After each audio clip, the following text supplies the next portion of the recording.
नमस्कार साथियों, मैं रवि, आप देख रहे हैं बिहारी कलम। आज हमारे साथ रोहित जी हैं और आप जिस तरह से देख रहे हैं बिहार की राजनीति को लेकर नीतीश कुमार लगातार पलटी मार रहे हैं, कभी महागठबंधन में, कभी बीजेपी में। तो क्या इससे बिहार की राजनीति पर इफेक्ट पड़ेगा या बिहार के विकास में बाधा हो रहा है या बिहार का विकास हो रहा है? आइए इसी सब मुद्दे को लेकर हम लोग बात करते हैं। हमारे साथ रोहित जी हैं, बहुत बहुत स्वागत है रोहित जी। धन्यवाद रवि जी। सबसे पहला क्वेश्चन है रोहित जी कि बिहार में लगातार सरकार गिर रही है, लेकिन मुख्यमंत्री सिर्फ नीतीश कुमार ही हैं। इसके बारे में क्या कहते हैं? और बिहार में जब नीतीश कुमार मुख्यमंत्री हैं तो क्या वो कभी गठबंधन में जा रहे हैं, कभी बीजेपी में जा रहे हैं, तो क्या इससे बिहार का विकास हो रहा है या बिहार के विकास में बाधा डाल रहे हैं? देखिए रवि जी, एक बात स्पष्ट है कि बिहार की राजनीति में नीतीश कुमार ऐसे चेहरा हैं, मजबूर बीजेपी भी है और राजद भी है, यानी एनडीए और महागठबंधन। आप देखें कि अमित शाह जब आए तो भाषण दे रहे थे तो उन्होंने क्या कहा कि नीतीश कुमार के लिए दरवाज़ा बंद हो चुका है, और जिस तरह से नीतीश कुमार की तरफ मजबूर हो गई बीजेपी सरकार बनाने में, उससे पहले चलते हैं। महागठबंधन में जब एनडीए की पूर्व में अगर बात करें तो महागठबंधन की सरकार नहीं थी, एनडीए की सरकार थी। तब राजद के द्वारा और तेजस्वी यादव, लालू यादव के द्वारा जिस तरह से नीतीश कुमार को बोला जाता था, व्यंग किए जाते थे, उसके बाद फिर महागठबंधन की सरकार बना। यानी बिहार की जनता यह देख रही है कि नीतीश कुमार के सामने चाहे महागठबंधन हो चाहे एनडीए हो, मजबूर है, और नीतीश कुमार इसका फ़ायदा पूरी तरह से ले रहे हैं, कम सीट होते हुए भी दोनों तरफ। और जहाँ तक आप बात बोले विकास का, देखिए महागठबंधन का भी सरकार देखे, एनडीए का भी सरकार देखे, अपराध महागठबंधन में भी हो रहा था, एनडीए में भी हो रहा था। शिक्षा की व्यवस्था महागठबंधन में भी वही था, एनडीए में भी वही है। तो बात है कि अगर महागठबंधन की सरकार है, उसमें जो भी मंत्री हैं, मंत्रिमंडल में जो लोग हैं, जो डिपार्टमेंट लिए हुए हैं, तो सरकार गिरती है तो उसके बाद तो फिर बाधित हो जाता है। जो भी काम चल रहा होगा, उद्योग का हो, शिक्षा का हो, स्वास्थ्य का हो, रोजगार से रिलेटेड हो, जो भी काम चल रहा होगा तो बाधित हो जाता होगा। फिर एनडीए का सरकार आया तो फिर उसमें भी जो मंत्रिमंडल बनेंगे, यानी एक टर्म में बार बार सरकार गिरना बनना जनता के लिए भी सही नहीं है, बिहार के लिए भी सही नहीं है। और यह बात सच है कि बिहार के विकास में बहुत बड़ा बाधा, और जो राजनीति में इस तरह के जो बातें सामने आ रही है जनता के बीच, जो दोहरी बातें हो रही है, जो विश्वास करने लायक नहीं है। आपको रोकना चाहेंगे।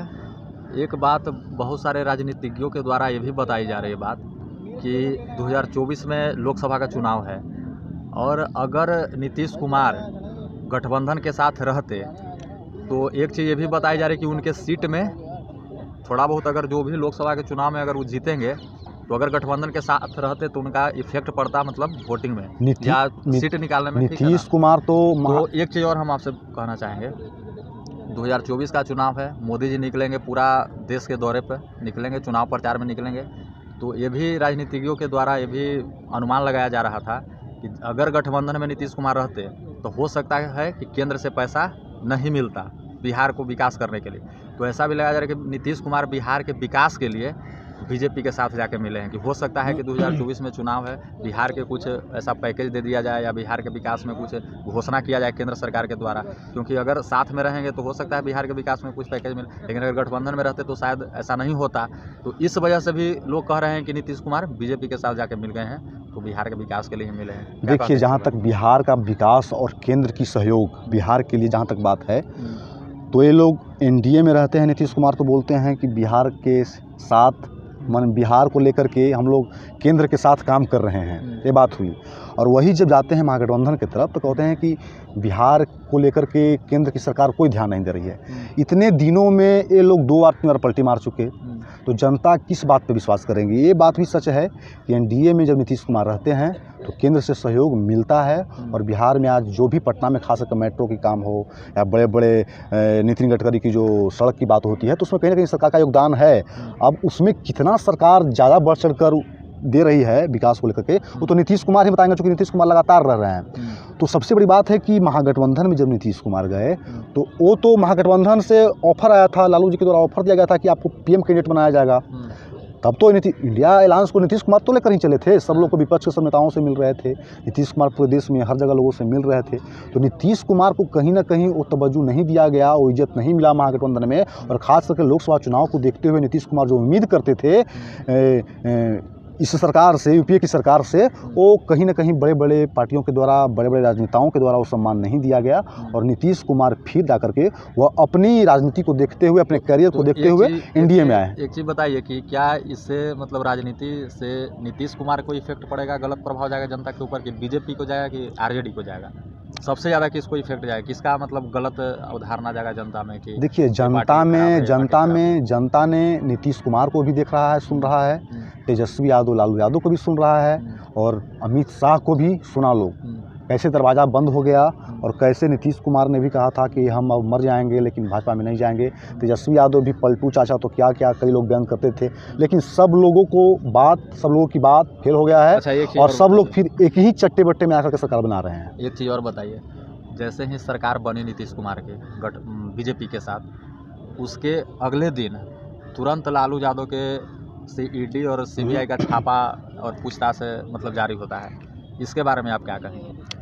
देखिए, बात मतलब सच है। आता है तभी ऐसा दिखाई देता है बीजेपी को या केंद्र सरकार को कि ईडी का छापा, या सिर्फ लालू यादव ही पूरा भारत में सबसे भ्रष्ट नेता हैं, या और भी नेता हैं कि लालू यादव देखिए, को टारगेट किया जाता है, यहाँ तक या फिर अपना बिल्कुल हम सीबीआई है, ईडी है, इसको पर्सनली मतलब किसी के दुश्मनी या राजनीति को लेकर जबरदस्ती मतलब ऐसा पूछताछ किया जाता है या उसको टॉर्चर किया जाता है? देखिए, अभी वर्तमान राजनीतिक परिप्रेक्ष्य में अगर देखा जाए भारत की राजनीति को, तो जो भी विपक्ष में है, चाहे वो केजरीवाल हो, बंगाल के मुख्यमंत्री हो, स्टालिन हो, झारखंड में छापा पड़ा, एक रेड पड़ा होगा झारखंड में, पता है कांग्रेस के नेता के यहाँ कितना पैसा मिला, तो वो जो पड़ा छापा उस पे वो तो वास्तविक था जो सामने आया, वो सामने आया, हम बता रहे हैं, वो सामने आया। लेकिन हाँ, यह बात भी सही है, उसके अगले दिन छापा मारना मतलब पूछताछ करना ईडी के द्वारा। अभी लालू यादव अब बुजुर्ग हो चुके हैं, 80 वर्ष के हो चुके हैं, ठीक, हम आपकी बात को समझ रहे हैं, ठीक नहीं रहा तो उनके पे छापा मारना या ईडी के द्वारा पूछताछ करना। केंद्र की सरकार तो, केंद्र में तो सरकार बीजेपी की है, महागठबंधन की सरकार थी। जहाँ तक आप बोल रहे हैं कि सरकार गिरते ही तो नीतीश कुमार तो महागठबंधन की तरफ थे, वो ईडी तो लालू यादव पर सरकार रहते हुए भी नीतीश कुमार को छापा पड़ सकता था, क्यों नहीं पड़ा? ये आप देखिए ना कि सरकार गिरने के बाद ही छापा क्यों पड़ रहा है।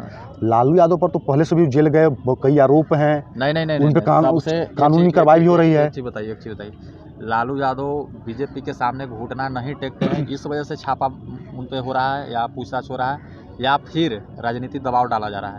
अगर बीजेपी के सामने अगर झुक जाते लालू यादव तो हो सकता है छापा या ईडी के द्वारा पूछताछ नहीं होता। ये कहाँ तक मानते हैं? ये तो राजनीतिक पार्टी लगातार बहुत पहले से आरोप लगाती आ रही है। पूरा भारत में एक लालू यादव ही भ्रष्ट नेता नहीं है, यूपी में आप जाके देखिए, बिल्कुल, जैसा कि झारखंड में बहुत सारे नेता, कई पार्टियों के द्वारा, रवि जी, कई पार्टियों के द्वारा, आप सुनिए ना, कई पार्टियों के द्वारा आरोप लगाया जा रहा है कि जब सरकार में हम लोग रहते हैं तो उस पर कोई कार्रवाई नहीं होता है, और बहुत सारे भ्रष्ट नेता भी हैं और जो विपक्ष में हैं उन पर लगातार छापा मारा जा रहा है। तो आरोप लगाया जा रहा है, कितना सही है और कितना गलत है ये तो ईडी और सीबीआई ही साबित कर पाएगा, और उसके बाद फिर कोर्ट में मामला जाएगा तो कितना सही है और आरोप कितना सच साबित होता है, कहाँ तक होता है। बताइए ना, ये तो मतलब जब चुनाव आता है तभी क्यों ऐसा किया जाता है, ये बताइए। आप पिछले बार 2019 के भी चुनाव देखे होंगे, उसमें प्रियंका गांधी की जो हस्बैंड थे रॉबर्ट वाड्रा, उन पे छापा मारा गया था। तो जब 5 साल चुनाव जब खत्म हो गया 2019, तब आप उस पर कार्रवाई क्यों नहीं करते, उसको जेल में डालिए? बात सही है कि चुनाव के समय, ठीक है, बात सही है कि चुनाव के समय ईडी और सीबीआई एक्टिव हो रहा है, सरकार का दबाव है, लेकिन ईडी और सीबीआई कितना, अगर कोई गलत नहीं है तो कितना परेशान करेगा। कई लोग ऐसे भी तो हैं जो मतलब आरोप में हैं, घोटाला किए हैं और पकड़ा भी रहे हैं, और कई लोग ऐसे भी हैं जो उन पर कोई आरोप नहीं है, कोई घोटाला में नहीं है, फिर भी डिस्टर्ब किया जा रहा है। तो आरोप तो शुरू से लगता आ रहा है, जो आरोप में नहीं है उनके लिए कोई दिक्कत नहीं है, और जो आरोप में वो फंसेंगे, बात सिर्फ साफ है। तो जनता तो सब लोग को देख रही है ना। आज एनडीए की सरकार है और आज वो जो लोग भ्रष्ट हैं उस सरकार में अगर उन पर कोई दबाव नहीं बन रहा है, अगर वो छापा नहीं मारा रहा है, तो कहीं ना कहीं अगर दूसरी सरकार आएगी तो उन पर कार्रवाई करेगी। तो ये जो क्रम जो चल रहा है ना, वो तो वास्तव में सही है कि विपक्षों पर दबाव ईडी सीबीआई के द्वारा बनाया जा रहा है, बात सही है और जनता इसको देख रही है। अच्छा, एक चीज़ और बताइए, 2024 में चुनाव होने वाला लोकसभा का, तो इस बार बीजेपी 2019 से ज़्यादा सीट लाएगी या उससे कम, या फिर इतिहास रचेगी, क्या लग रहा है? एक बात तो स्पष्ट है कि पिछले बार जो बहुमत मिला और 2014 में जो नरेंद्र मोदी की सरकार आई, जिस तरह से युवाओं को लेकर के, रोजगार को लेकर के, राम मंदिर को लेकर के, अनुच्छेद 370 को लेकर के, तो उसमें 2 मामला तो सुलट गया, राम मंदिर, अनुच्छेद 370। अब बात रहा कि 2024 चुनाव आते आते राम मंदिर का मुद्दा गर्म है, राम मंदिर बन भी गया, हिंदुओं को लेकर ये राजनीति कर रहे हैं, पूरा हिंदुओं में इनका पूरा फैलाया जा रहा है एजेंडा कि नहीं हम राम मंदिर बनवा दिए, कर दिया। और एक तरफ युवाओं को लेकर के बात हो रही है, मीडिया भी कुछ मीडिया उठा रही है कि नहीं, युवाओं को लेकर कितना रोजगार मिला है नरेंद्र मोदी की सरकार में। तो देखिए, बात है कि राम मंदिर से प्रभाव पड़ेगा। राम मंदिर से प्रभाव देखना यह है कि युवाओं को लेकर 2024 के लोकसभा चुनाव में सरकार के पक्ष में कितना युवा उनको साथ देती है, कितना प्रभाव पड़ता है। तो कहीं ना कहीं युवाओं का इफेक्ट जरूर होगा। और एक बात यह भी सही है कि राम मंदिर को लेकर के फायदा भी बीजेपी सरकार को जरूर होगा। चलिए ठीक है। एक चीज़ बताइए, नीतीश कुमार बिहार की राजनीति में 18 साल से मुख्यमंत्री हैं और बिहार के हर आदमी चाहता है कि मुख्यमंत्री का चेहरा अब नया हो। ऐसा मतलब 2020 में के विधानसभा में ही बदलाव हो गया था, क्योंकि उस समय सबसे ज़्यादा सीट नीतीश कुमार का आया था, ठीक है ना। तो ऐसा लग रहा है, लेकिन ये मतलब आने वाला 2025 का जो विधानसभा चुनाव है, क्या नया चेहरा मुख्यमंत्री देखने को मिलेगा बिहार की जनता को? देखिए, वर्तमान नीतीश कुमार ही रहे बिहार की वर्तमान राजनीति में नीतीश कुमार से के साथ जिस तरह से बीजेपी या राजद हो, आप देखें ना, पहले एनडीए का सरकार था, फिर महागठबंधन का और फिर एनडीए का। तो नीतीश के अलावा जनता सुन रही थी बीजेपी को, तो फिर बीजेपी भी वही काम कर रही है। तो जनता किस तरफ देखेगी? विकल्प क्या है? जनता तो विकल्प देखेगी ना। बीजेपी भी वही काम कर रही है। एक स्टैंड पे अगर बीजेपी रहती तो कि नहीं, अब नीतीश कुमार को शामिल नहीं करेंगे, विकल्प मिलेगा या तो आरजेडी, जेडीयू या बीजेपी को छोड़कर कोई चौथा विकल्प मिलेगा, या सिर्फ यही तीनों में मतलब चुनाव के समय यहाँ जाति हावी होता है बिहार में, और इसी का कारण है कि बिहार कितना पीछे है। और फिर ये लोग एक तरफ महागठबंधन और एक तरफ एनडीए, कहाँ पे चौथा विकल्प लोग जनता देखता है? जनता देखता है कोई? स्वराज का एक प्रशांत किशोर जी ठीक है, वो प्रयास कर रहे हैं, लेकिन प्रश्न तो यह भी है कि क्या प्रशांत किशोर जनता चुनेगी? जनता है तो जाति देखती है। जब नेता भाषण देते हैं कि इस जाति के इतना वोट बैंक है, इतना वोट बैंक इधर है, तो जनता ही तो सब मूव करती है। तो क्या प्रशांत किशोर, ठीक है प्रयास कर रहे हैं, तो यह भी प्रश्न है कि क्या प्रशांत किशोर की तरफ जनता जाएगी? जिस तरह से जन स्वराज को लेकर वो यात्रा कर रहे हैं, गाँव-गाँव जा रहे हैं प्रशांत किशोर, तो यह जनता पर तो छुआ जाएगा ना कि जनता किस तरफ जाती है। क्योंकि महागठबंधन की बात हो या इंडिया की बात हो, बीजेपी भी वही काम कर रही है, नीतीश कुमार भी वही काम कर रहे हैं और आरजेडी भी वही कर रहे हैं। किसी का बात का कोई मूल्य नहीं है, कोई वैल्यू नहीं है। और अब जनता को तय करना है कि 2024 और 2025 में किसको देखेगी, कैसा उम्मीदवार चुनेगी, कैसा उम्मीदवार आप अपने क्षेत्र में, संसदीय क्षेत्र में देख रहे हैं, आपके साथ विकास हुआ है या नहीं है, या फिर आप जाति पे ही जाएंगे या फिर विकास को गर्त में ले जाएंगे, ये तो जनता को देखना है। और लास्ट सवाल है कि बिहार पूरे भारत में सबसे पीछे है, या तो विकास के क्षेत्र में या शिक्षा के क्षेत्र में, ठीक है ना, सबसे पीछे है। तो बिहार का विकास कैसे संभव? यहाँ का शिक्षा लिटरेसी रेट सबसे पीछे है बिहार का, ठीक है ना। यहाँ के पुरुष या महिला के देखें तो सबसे पीछे पढ़ाई के क्षेत्र में भी या विकास के क्षेत्र में। इस चीज़ को कैसे सुधारा जाए? देखिए, बिहार में इतने दिनों से राजनीति हो रहा है, लोग राजद को भी देखा महागठबंधन में, नीतीश कुमार को एनडीए में भी देखा, महागठबंधन में मतलब नीतीश कुमार को हर तरफ देखा गया।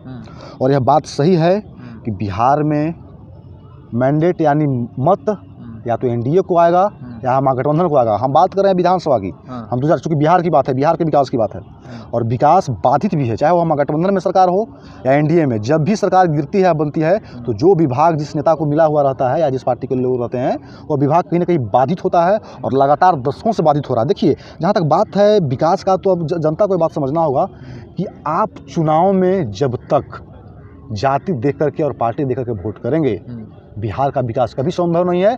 और आप इस बात को देख लिए, आपके बीच साबित हो गया कि कोई भी पार्टी आपकी बातों पर खड़ा नहीं है। वह बात करते हैं अभी कुछ देर कुछ और लागे जाकर कुछ और। तो आप समझ सकते हैं कि न बीजेपी न राजद और अब नए पार्टी जो उम्मीदें हैं, चिराग पासवान हो या फिर जन स्वराज यानी प्रशांत किशोर लेकर के चल रहे हैं, तो जो उम्मीदें जग रही है जनता के बीच, तो जनता तय करना है ना कि जनता प्रशांत किशोर को कितना वैल्यू देती है, कितना मत जाता है। नहीं तो फिर वही एनडीए महागठबंधन, फिर तो यही कहा सकता कि भगवान भरोसे क्या होगा, महागठबंधन एनडीए, बात वही हो जाएगा कि आज बात कुछ कल बात कुछ, जनता गुमराह होती रहेगी, शिक्षा पे भी गुमराह होती रहेगी, विकास पे, युवाओं को लेकर के, तो ये तो होना ही है। अब जनता को तय करना है कि नीतीश और लालू से कब बाहर निकलेगी बिहार की जनता, और चुनाव में खास करके अपने विधानसभा क्षेत्र में आप वैसे उम्मीदवार को नहीं चुनेंगे जो आपको पार्टी और एजेंडा से हट करके आपके क्षेत्र की बात करता हो, आपको घर तक जाता हो और आपके रोड, सड़क, गली, घर, गांव को सुंदर करता हो, आप उसको चुने। जब तक पार्टी और जाति से हट करके बिहार की जनता नहीं देखेगी बिहार को और बिहार की पार्टियों को और बिहार के राजनेताओं को, तो मुझे नहीं लगता है कि बिहार का विकास संभव है। चलिए, बहुत बहुत धन्यवाद रोहित जी। बिहार के जैसा कि आप सुन रहे थे, बिहार की राजनीति पे हम लोग हर तरह से लोकसभा को देखते हुए, विधानसभा को देखते हुए, नीतीश को देखते हुए, लालू को देखते हुए और बीजेपी को, और दूर की बात करें तो बिहार में उभरते हुए प्रशांत किशोर की जन स्वराज को भी देखते हुए हमने बात किया बिहार का विकास कैसे संभव है। आप पर छोड़ते हैं। पहले लोकसभा का चुनाव है, लोकसभा चुनाव में युवाओं को क्या भागीदारी होगी, हिंदुओं को लेकर के राम मंदिर की जो बातें होगी उस पर कितना प्रभाव पड़ेगा। पहले लोकसभा है, उसके बाद विधानसभा। आप बिहार की पल पल खबर के लिए बने रहें बिहारी क्लब पर। अगर फेसबुक पर देख रहे हैं तो फॉलो, यूट्यूब पर सब्सक्राइब करें। बहुत बहुत धन्यवाद, नमस्कार।